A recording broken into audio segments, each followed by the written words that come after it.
بسم اللہ الرحمن الرحیم۔ السلام علیکم ورحمۃ اللہ وبرکاتہ۔ علم کی فضیلت کا بیان۔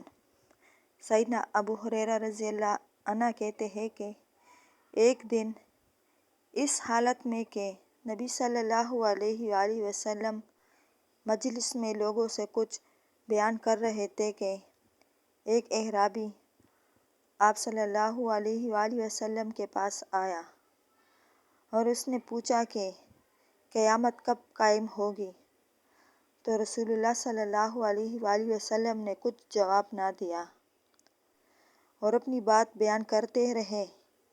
اس پر کچھ لوگوں نے کہا کہ نبی صلی اللہ علیہ وآلہ وسلم نے اس کا کہنا سن تو لیا، مگر چونکہ اس کی بات آپ کو بری معلوم ہوئی، اس سبب سے آپ نے جواب نہیں دیا۔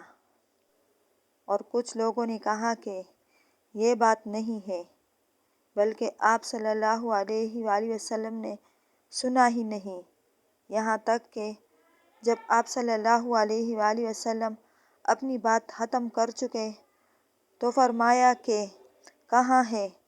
میں سمجھتا ہوں کہ اس کے بعد یہ لفظ تھے، قیامت کا پوچھنے والا۔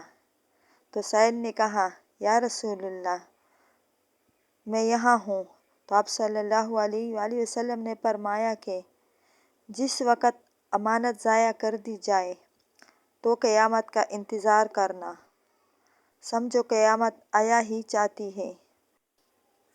اس نے پوچھا کہ امانت کا ضائع کرنا کس طرح ہوگا؟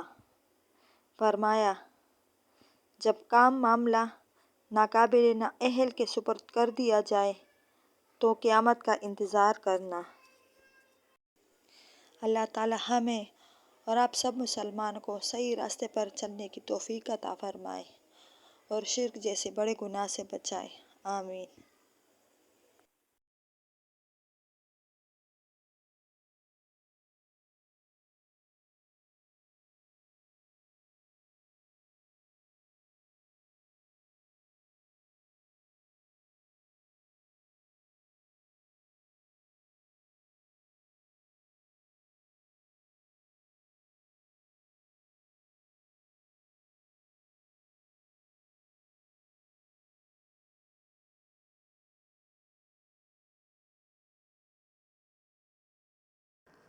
اس کے بعد وہ شخص چلا گیا تو آپ صلی اللہ علیہ وآلہ وسلم نے صحابہ کرام رضی اللہ عنہ سے فرمایا کہ اس کو میرے پاس واپس لاؤ۔ چنانچہ لوگ اس کے واپس لانے کو گئے، مگر وہاں کسی کو نہ دیکھا۔ تو آپ صلی اللہ علیہ وآلہ وسلم نے فرمایا کہ یہ جبریل علیہ السلام تھے، لوگوں کو ان کے دین کی تعلیم دینے آئے تھے۔